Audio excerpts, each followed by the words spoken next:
સમાજની નારાજગી બાદ મુખ્યપ્રધાન મેદાને ઉતર્યા છે। આજે અમદાવાદ અને જૂનાગઢમાં મુખ્યપ્રધાન છે એ બેઠક કરવાના છે।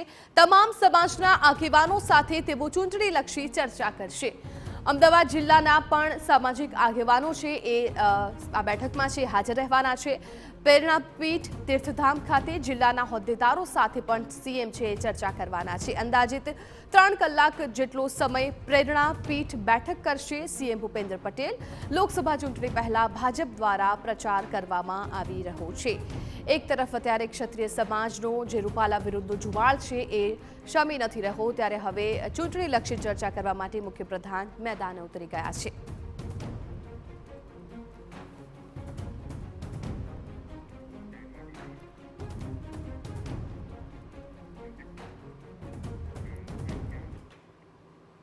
પરસોત્તમ રૂપાલા મુદ્દે માફીની અપીલ છતાં વિરોધ યથાવત।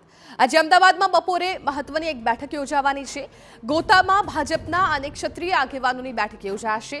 ભાજપના ક્ષત્રિય સમાજના આગેવાનોને આ જવાબદારી સોંપાઈ છે। 90 થી વધુ ક્ષત્રિય સમાજના આગેવાનો બેઠકમાં હાજર રહેવાના છે। તો ગઈકાલે પણ સીઆર પાટીલે બે હાથ જોડીને માફી માંગી હતી। તેમણે કહ્યું હતું કે મોટું મન રાખીને માફ કરી દો। ત્યારબાદ આજે બેઠક છે યોજાવાની છે। લગભગ 3 વાગ્યાની આસપાસ બપોરે ગોતા વિસ્તારમાં ક્ષત્રિય સમાજના આગેવાનો છે એ બેઠકમાં હાજર રહેવાના છે।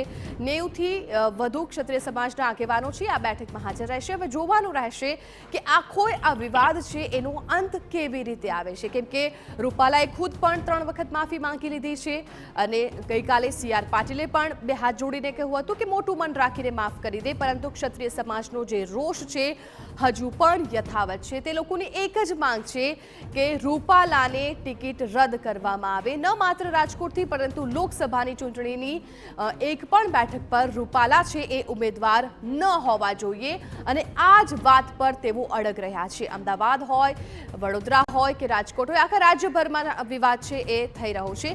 અમારા સંવાદદાતા રોનક વર્મા જોડાઈ ગયા છે। રોનક, એક તરફ આજે રૂપાલાનો જે રૂપાલા વિરુદ્ધ જે ક્ષત્રિય સમાજનો વિરોધ છે તેને લઈને બપોરે 3 વાગે બેઠક થવાની છે, તો બીજી તરફ હવે મુખ્યપ્રધાન છે એ પણ મેદાને ઉતરી ગયા છે ચૂંટણીલક્ષી ચર્ચા કરવા માટે, અને એ પણ ક્ષત્રિય સમાજના લોકો સાથે।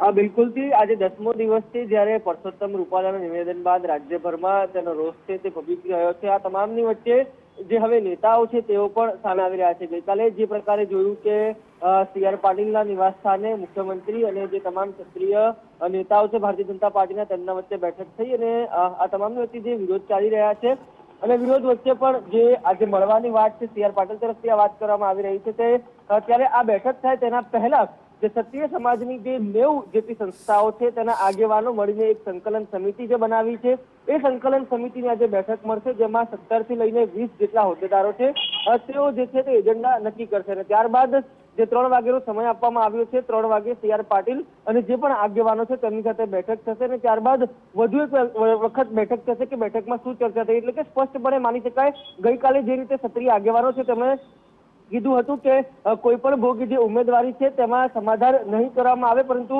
હા ચોક્કસથી લોકશાહીમાં જે રીતે મળવા બોલાવ્યા છે તેના ભાગરૂપે મળવા જઈશું અને વાટાઘાટો પણ થશે। આ તમામની વચ્ચે મુખ્યપ્રધાન આજે 2 જિલ્લાઓમાં જે છે તે બેઠકમાં હાજરી આપવાના છે। સૌપ્રથમ તેઓ ફર્સ્ટ હાફમાં જૂનાગઢ ખાતે, તો સેકન્ડ હાફમાં સાંજે અમદાવાદના પ્રેરણાપીઠ જે તીર્થધામ છે ત્યાં આગળ બેઠશે। સૌથી પહેલા ભારતીય જનતા પાર્ટીના જે હોદ્દેદારો છે જિલ્લાના તેમની સાથે બેઠક કરશે અને ત્યારબાદ જે સામાજિક આગેવાનો છે તેમની સાથે બેઠક કરશે।